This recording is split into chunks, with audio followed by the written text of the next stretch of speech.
sabi ni Kabayan, ang Poland daw ay hindi na advisable para sa mga kababayan natin na gustong magtrabaho dito.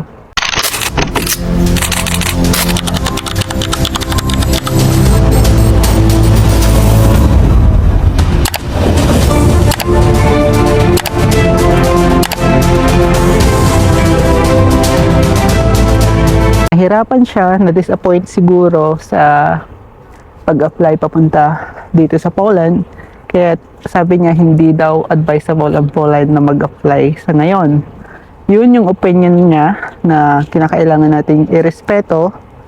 Pero alam niyo ba ang katotohanan sa Europe ngayon? Ang ibang part ng Europe katulad ng Germany, France, Italy, Spain, Sweden, at iba pang part ay hindi na safe para sa mga Filipino worker, ano?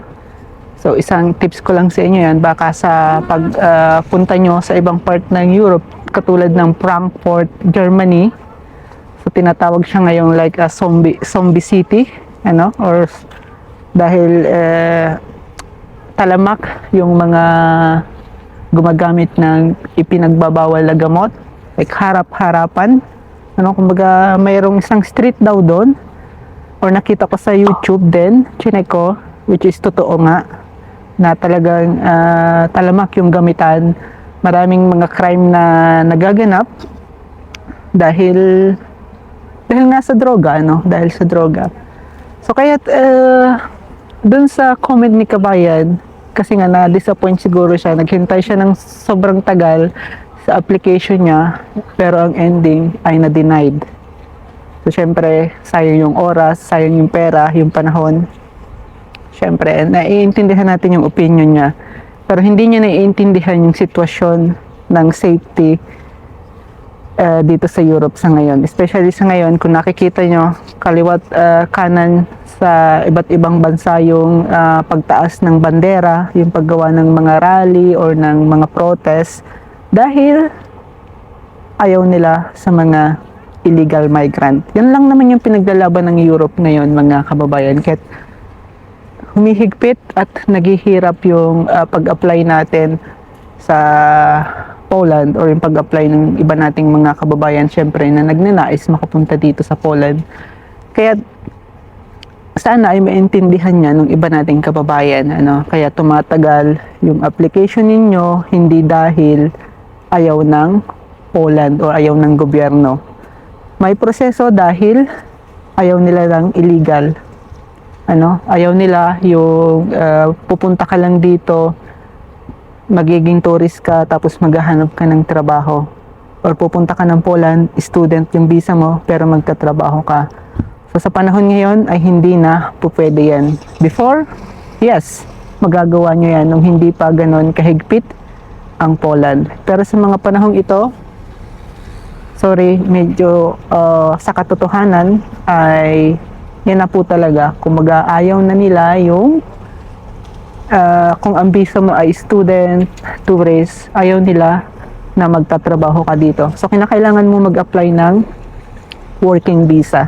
So kinakailangan mong sundin yung batas nila, magbayad ka ng tax dito kung gusto mong tumagal, kung gusto mong makakuha ng permanent, kung gusto mong makakuha ng temporary. So kinakailangan mong magbayad ng tax, may trabaho ka, may employer ka. So simple lang naman yung gusto ng government dito. Ano, hindi naman sila yung ganon kahigpit, dahil simple lang naman yung hinihingi nila, ano, na which is mapuprovide naman ng isang tao at ng isang nangangarap magtrabaho dito, ano. Kaya yung mga kababayan na nadi-disappoint, katulad nung si Kabayan na nag-comment sa isang live ko na hindi daw advisable na ang Poland mag-apply dahil mahirap na daw. Pero which is hindi niya alam yung historia, hindi niya alam yung katotohanan ngayon sa Europa. Para sa akin mga kababayan, mas mainam na meron kayong application or nag-try kayong mag-apply papunta dito sa Poland, dahil sabi ko nga sa inyo, gumaganda yung ekonomiya dito, nakikilala ang Poland para sa mga foreign workers, nakikilala ang Poland dahil safe, malinis, at mabait yung tao dito. Kaya makikita nyo lately, itong mga nakaraang taon hanggang sa mga panahong ito ay mas nakikilala dahil maraming mga investor, maraming mga kilalang tao, or maraming mga influencer, vlogger ang pumupunta dito para gumawa ng video at ipakita sa iba't ibang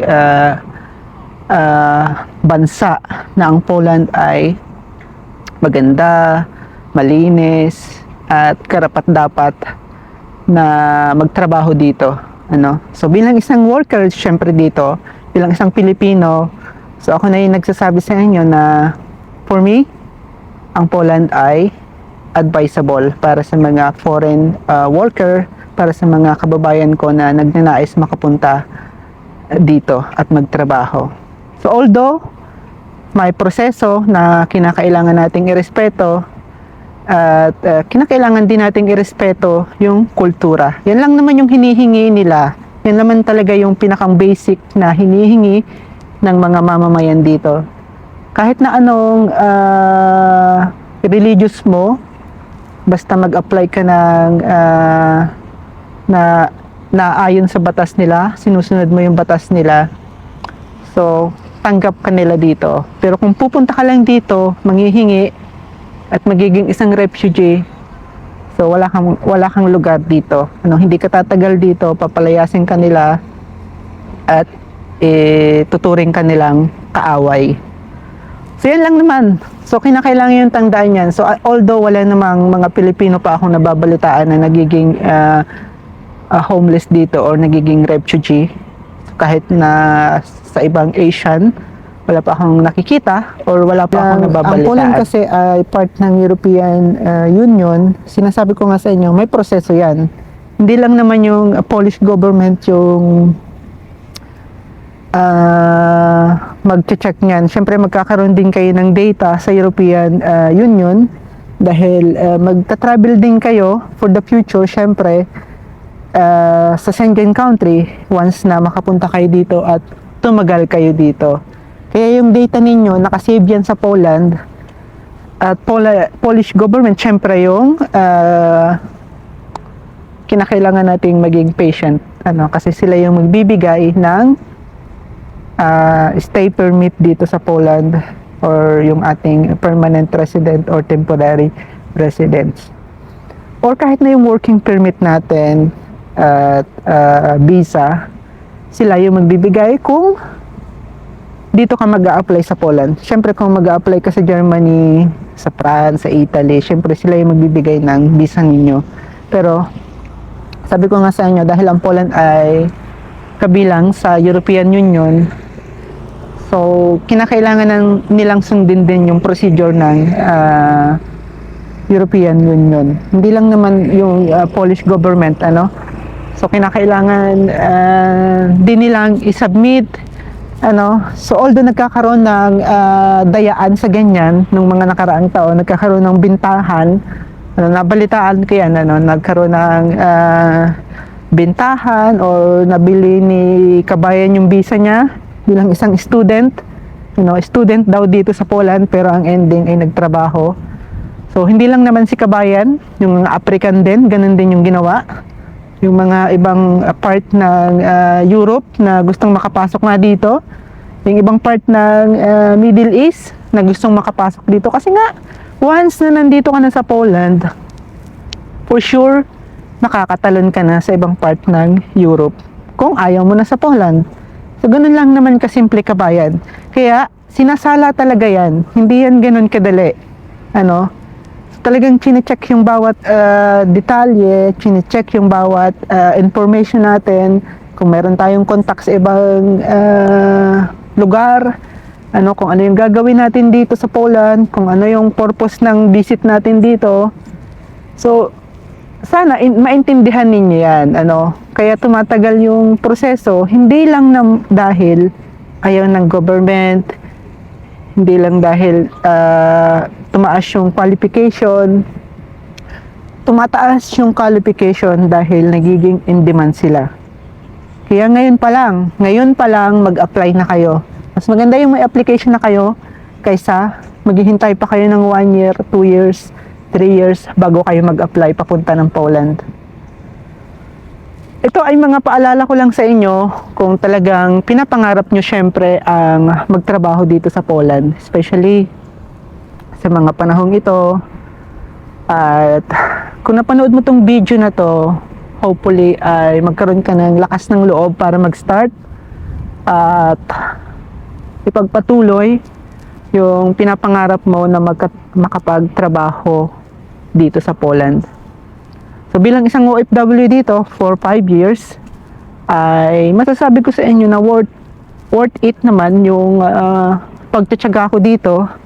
Sabi ko nga paulit-ulit kong sinasabi, naranasan ko ang COVID-19 dito sa Poland, yung magkaroon ng malaking struggle sa araw-araw na pamumuhay dito, at naranasan ko yung malaking adjustment. Na-experience ko rin yung magagandang memories na hindi ko na-experience sa Pilipinas dahil iba talaga ang culture dito, klima, pagkain, mga tao, at marami pang iba. So, kayo na yung makaka-experience niyan pagdating nyo dito sa Poland, mga kababayan. At para naman dun sa mga kababayan na nagnanais malaman kung paano mag-apply. So may mga videos na ako na nagawa before na mapapanood nyo syempre dito sa aking YouTube channel. Para dun sa may mga katanungan, mag-iwan lang kayo ng comment dito sa comment section ng video na to or ng aking mga videos, or pwede kayong mag-direct comment sa aking ibang social media account, mga kababayan, at re-replyan ko kayo once na mabasa ko yan. So by the way, my name is Adrian at isa akong OFW dito sa Poland na nagbibigay ng ideas, tips base sa aking experience. And magkita-kita tayo sa mga susunod kong video, and have a nice day, mga kababayan.